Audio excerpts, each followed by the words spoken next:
بسم اللہ الرحمن الرحیم۔ اس دعا کے اوپر مسلسل میں آپ سے معروضے کر رہا ہوں، بار بار بول رہا کہ بہترین دعاؤں میں یہ دعا ہے۔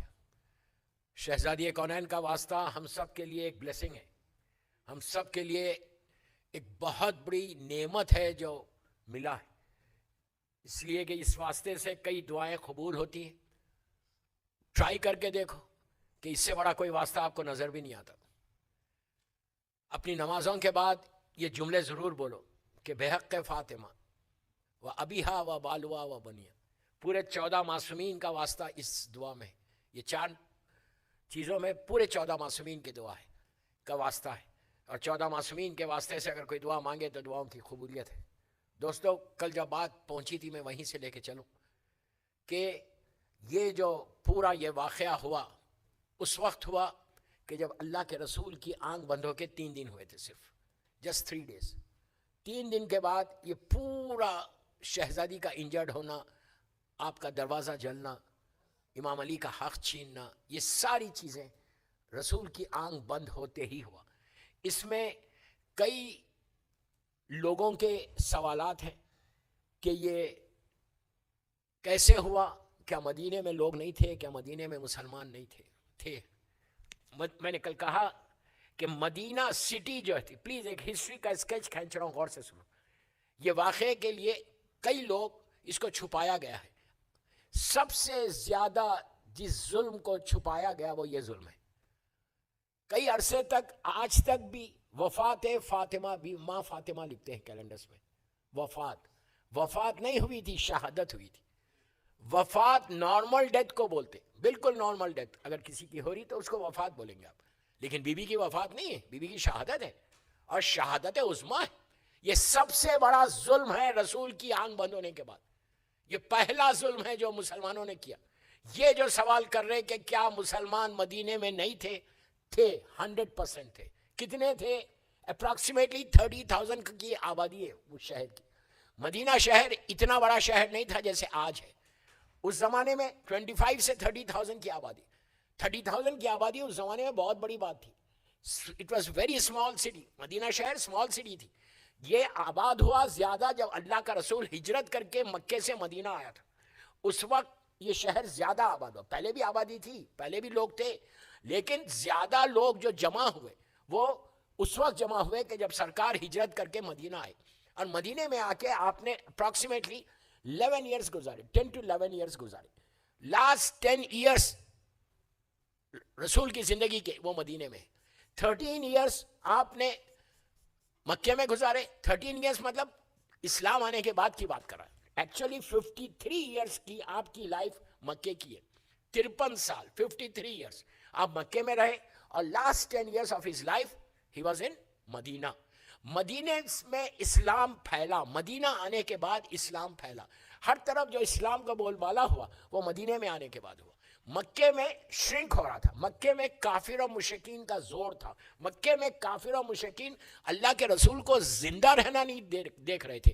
آپ جانتے ہیں کہ وہ ابو جہل، ابو لہب، عتبہ، ولید، خالد، ابو سفیان، یہ سارے ظالمین چاہتے ہی نہیں تھے کہ کلمہ آگے بڑھے، چاہتے ہی نہیں کہ لا الہ الا اللہ کوئی کہے۔ وہ تو 2 پرسنالٹیز تھی مدینے میں کہ جن کی وجہ سے اسلام رہ گیا۔ اگر وہ 2 پرسنالٹیز نہیں ہوتی تو کلمہ دفن ہو جاتا۔ میں ایک ایک جملے کا ذمہ دار ہوں، کل تک ہوں آپ کے پاس۔ اگر یہ 2 لوگ نہیں ہوتے مدینے میں، جناب خدیجۃ الکبریٰ اور جناب ابو طالب، لاکھوں سلام ان دونوں کو کہ جن کی وجہ سے مکے میں کلمہ رہ گیا، 13 برس رسول زندہ رہے، جس کا نتیجہ یہ ہوا کہ مکے سے اسلام جو پھیلا وہ ان کی وجہ سے پھیلا۔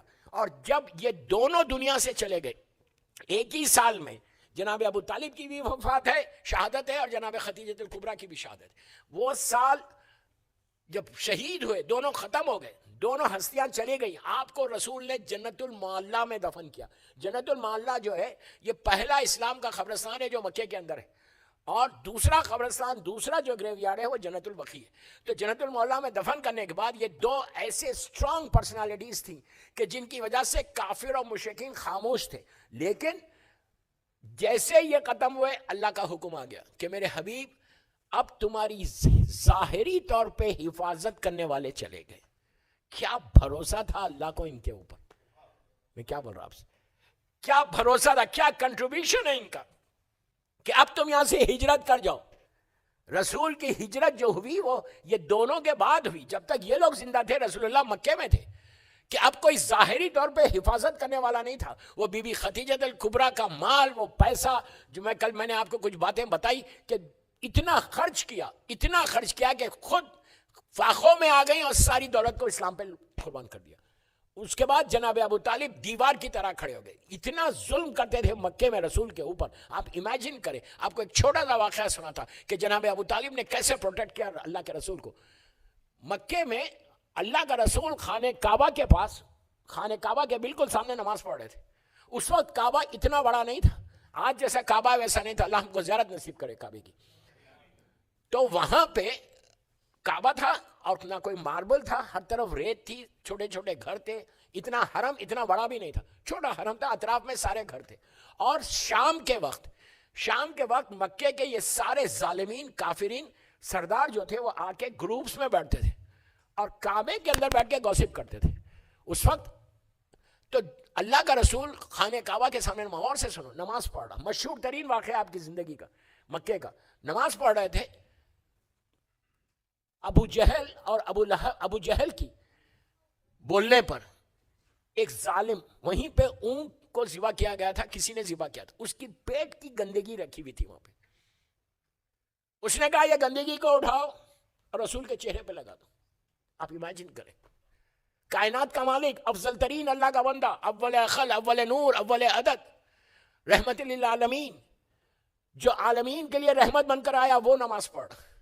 اللہ کے رسول نے نیت باندھی اور یہ ظالمین نے کیا کیا, اٹھایا, وہ گندگی کو اٹھایا اور اٹھا کر سرکار کے چہرے پہ مل دیا. کوئی بولنے والا نہیں ہے, کوئی پوچھنے والا نہیں, یہ سارے کے سارے بیٹھ کے ہنسنے لگے. اللہ کا رسول, غور سے سنو, اللہ کا رسول نے نماز کو ختم کیا, کعبے کی طرف دیکھا, آنکھوں میں شبنم سے زیادہ پاکیزہ آنسو آ گئے, رونے لگے. وہاں سے نکل کے آپ سیدھا جناب ابو طالب کے گھر آئے. سامنے کعبہ ہے, آئے ابو طالب کے گھر. جیسے ہی جناب ابو طالب نے آپ کو دیکھا اس حالت میں, پوچھا بیٹا یہ کس نے کیا؟ تو آپ نے کہا کہ فلاں فلاں فلاں بیٹھے ہوئے وہاں پہ, اور ان لوگوں نے کیا. آپ نے فوراً تلوار کو نیام سے نکالا, جناب حمزہ کو پکارا اور بنی ہاشم کے جوانوں کو لیا, اپنے گھر سے نکل کے کعبے میں آئے اور پوچھا کہ کس نے کیا, تو لے کے جا کے تلوار کو نکال کے نیام سے نکال کے ابو جہل کے یہاں گردن پہ رکھا. رکھ کے کہا سنو, تم یتیم عبداللہ کو یتیم سمجھ رہے, میں کفیل ہوں.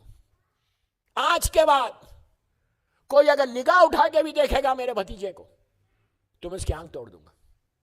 اور جناب حمزہ سے کہا کہ یہ جو گندگی ہے اس کے چہرے پہ مل دو.